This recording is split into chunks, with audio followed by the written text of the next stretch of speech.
Bismillahirrahmanirrahim. Sejarah kejayaan Islam tak lepas dari amalan jihad yang diperani oleh para pendahulu umat ini. Jihad memiliki kedudukan mulia di dalam Islam, tentunya di atas ketentuan yang telah digariskan Allah dan Rasul-Nya, bukan aksi teror yang muncul dari semangat tanpa ilmu. Tulisan berikut ini adalah memaparkan gambaran jihad fisabilillah di masa Khalifah Abu Bakar As-Siddiq. Seusai memulihkan kondisi Jazirah Arab dengan memerangi kaum murtad dan orang-orang yang menolak membayar zakat, Abu Bakar berusaha keras memobilisasi pasukan Islam dalam upaya menaklukkan negeri Syam yang termasuk daerah teritorial kerajaan Romawi. Keadaan Romawi sebelum peperangan. Ketika pasukan Islam bergerak menuju Syam, tentara Romawi merasa terkejut dan sangat takut. Dengan serta-merta, mereka mengirimkan surat yang memberitahukan akan hal tersebut kepada Heraklius, Raja Romawi yang berada di Hims, sekarang dikenal dengan Homs. Dia pun melayangkan surat balasan yang berbunyi, "Celaka kalian! Sesungguhnya mereka adalah pemeluk agama baru. Tidak ada yang bisa mengalahkan mereka. Patuhilah aku, dan berdamailah dengan menyerahkan setengah penghasilan bumi Syam. Bukankah kalian masih memiliki pegunungan Romawi? Jika kalian tidak mematuhi perintahku, niscaya mereka akan merampas negeri Syam dan akan memojokkan kalian hingga terjepit di pegunungan Romawi." Tatkala telah mendapatkan surat balasan seperti ini, mereka, yakni tentara Romawi, tidak mau menerima saran tersebut. Akhirnya, mau tidak mau, Raja Heraklius mengirim pasukan dalam jumlah yang besar.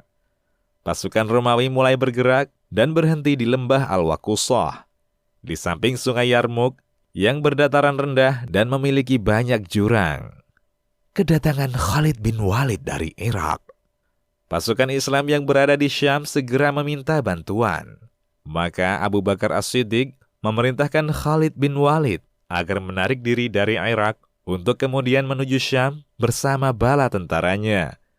Dengan segera, Khalid menunjuk Al-Muthanna bin Harithah sebagai penggantinya di Irak. Kemudian beliau bergerak cepat dengan membawa 9.500 personel pasukan menuju Syam. Mereka melalui jalan-jalan yang tidak pernah dilalui seorang pun sebelumnya, dengan menyeberangi padang pasir, mendaki gunung, serta melewati lembah-lembah yang sangat gersang. Persiapan pasukan Islam. Abu Sufyan mengusulkan, layaknya ahli strategi perang, agar pasukan dibagi menjadi 3 formasi. Sepertiga bersiap-siap di depan pasukan Romawi. Sepertiga lainnya, yang terdiri dari bagian perbekalan dan para wanita agar berjalan. Dan sepertiga yang tersisa dipimpin oleh Khalid di posisi belakang. Jika musuh telah mencapai perkemahan wanita dan perbekalan, Khalid akan berpindah ke depan kaum wanita, sehingga mereka dapat menyelamatkan diri di belakang pasukan Khalid bin Walid. Maka mereka pun segera merealisasikan usulan itu. Pasukan Islam mulai berkumpul dan berhadapan dengan musuh pada awal bulan Jumadil Akhir tahun 13 Hijriah. Strategi pasukan Islam. Pasukan Islam kala itu jumlahnya berkisar antara 36.000 sampai dengan 40.000 personel tentara. Di dalamnya terdapat 1.000 orang sahabat Nabi. 100 orang dari mereka adalah para veteran perang Badar. Abu Ubaidah ibn al-Jarrah, namanya Hanzalah bin At-Tufail, memimpin posisi tengah pasukan. Amr bin As dan Syurahbil bin Hasanah memimpin sayap kanan pasukan. Sedangkan pemimpin sayap kiri pasukan adalah Yazid bin Abi Sufyan. Dia dikenal dengan sebutan Yazid al-Khair. Khalid membawa kudanya ke arah Abu Ubaidah dan berkata, "Aku akan memberikan usul." Abu Ubaidah menjawab, "Katakanlah, aku akan mendengar dan mematuhinya." Khalid kembali berkata, "Musuh pasti menyiapkan pasukan besar untuk membobol pertahanan pasukan kita. Aku khawatir pertahanan sayap kiri dan kanan akan kebobolan. Menurutku, pasukan berkuda harus dibagi menjadi 2 kelompok. Satu pasukan ditempatkan di belakang sayap kanan, dan yang lain ditempatkan di belakang sayap kiri.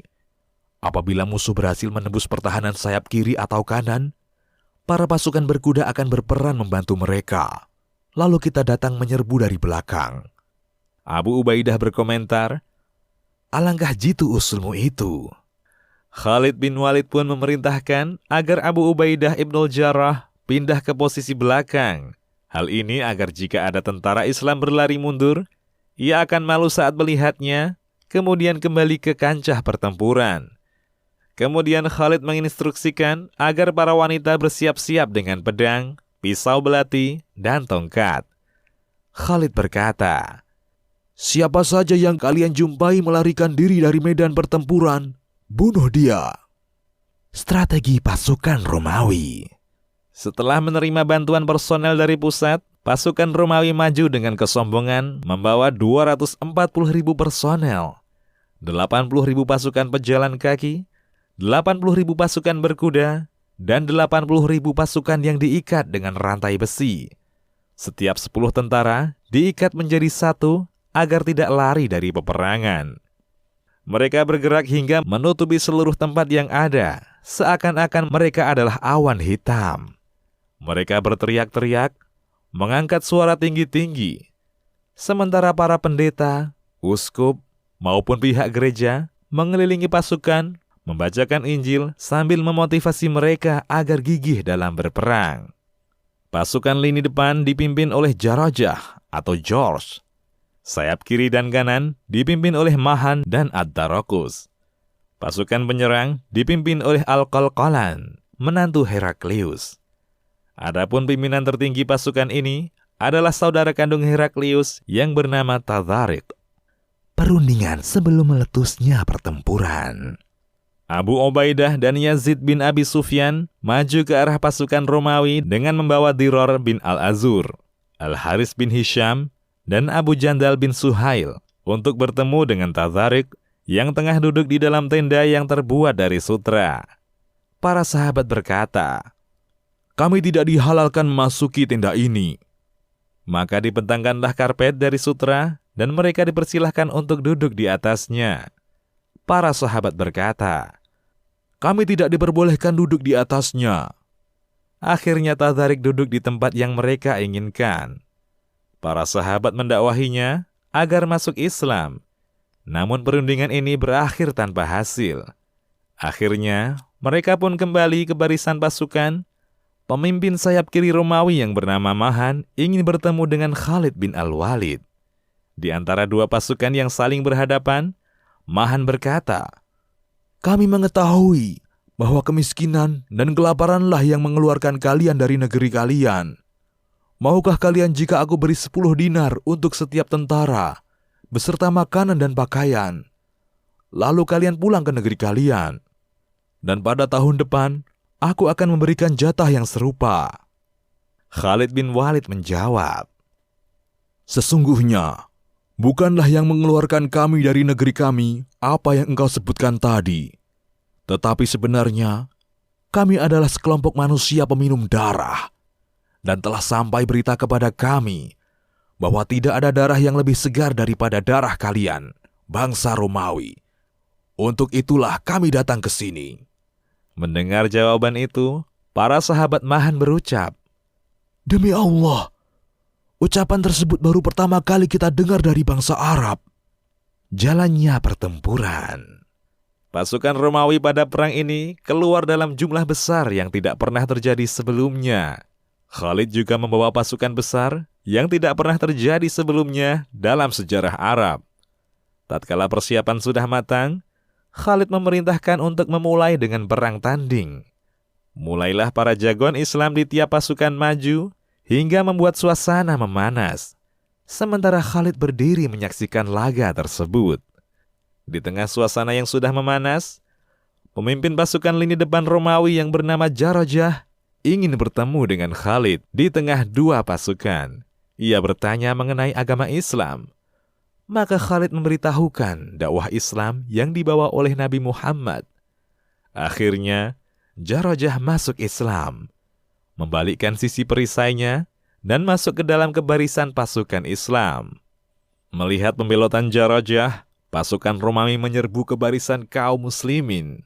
Mahan memerintahkan pasukan sayap kanan untuk menyerang menerobos pertahanan sayap kanan pasukan Islam.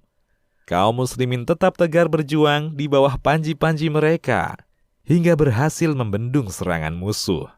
Setelah itu, pasukan besar Romawi datang lagi bak gunung besar yang berhasil memporak-porandakan pasukan sayap kanan, hingga pasukan Islam beralih ke tengah. Tak lama kemudian, mereka saling memanggil agar kembali ke medan laga, hingga berhasil memukul mundur kembali. Adapun para wanita, tatkala melihat ada tentara Islam yang lari mundur, mereka segera memukulinya dengan kayu atau melemparinya dengan batu, sehingga tentara tersebut kembali ke kancah peperangan. Kemudian Khalid beserta pasukannya yang berada di sayap kiri menerobos ke sayap kanan yang kebobolan diserang musuh, hingga berhasil membunuh 6.000 tentara Romawi.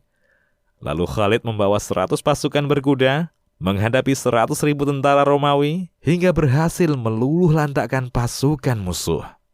Pada hari itu, begitu terlihat kegigihan, kesabaran, dan kepahlawanan tentara-tentara Islam, hingga pasukan Romawi berputar-putar seperti penumbuk gandum.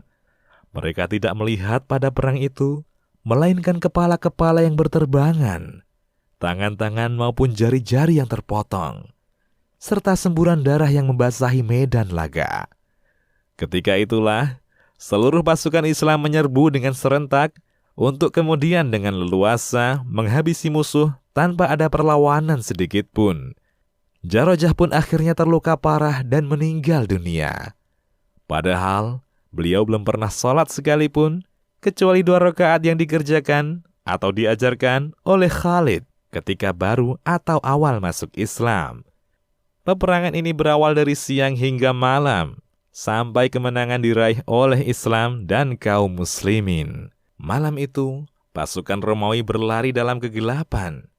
Adapun pasukan Romawi yang diikat rantai besi, jika salah seorang dari mereka terjatuh, maka terjatuhlah seluruhnya. Malam itu, Khalid bermalam di kemah Tadharik, pimpinan tertinggi pasukan Romawi. Pasukan berkuda berkumpul di sekitar kemah Khalid, menunggu tentara Romawi yang lewat untuk dibunuh hingga waktu pagi tiba. Tadharik pun terbunuh. Telah terbunuh pada hari itu 120.000 lebih pasukan Romawi. Adapun tentara Islam yang gugur di medan perang sebanyak 3.000 pasukan. Kaum muslimin mendapat harta rampasan yang begitu banyak pada perang ini. Demikianlah kejayaan yang diraih oleh umat Islam tatkala mereka kokoh di atas kemurnian ibadah kepada Allah dan berpegang teguh kepada sunnah atau ajaran Rasul-Nya, sebagaimana firman Allah yang artinya, "Dan Allah telah berjanji kepada orang-orang yang beriman di antara kamu dan mengerjakan amal-amal soleh, bahwa Dia sungguh-sungguh akan menjadikan mereka berkuasa di muka bumi, sebagaimana Dia telah menjadikan orang-orang sebelum mereka berkuasa. Dan sungguh, Dia akan meneguhkan bagi mereka agama yang telah diridhoinya untuk mereka. Dan Dia benar-benar akan menukar keadaan mereka sesudah mereka dalam ketakutan menjadi aman sentosa. Mereka tetap menyembahku dengan tiada mempersekutukan sesuatu apapun denganku. Dan barang siapa yang tetap kafir sesudah janji itu, maka mereka itulah orang-orang yang fasik." Quran Surat An-Nur ayat 55. Demikian, wallahu a'lam bishawab.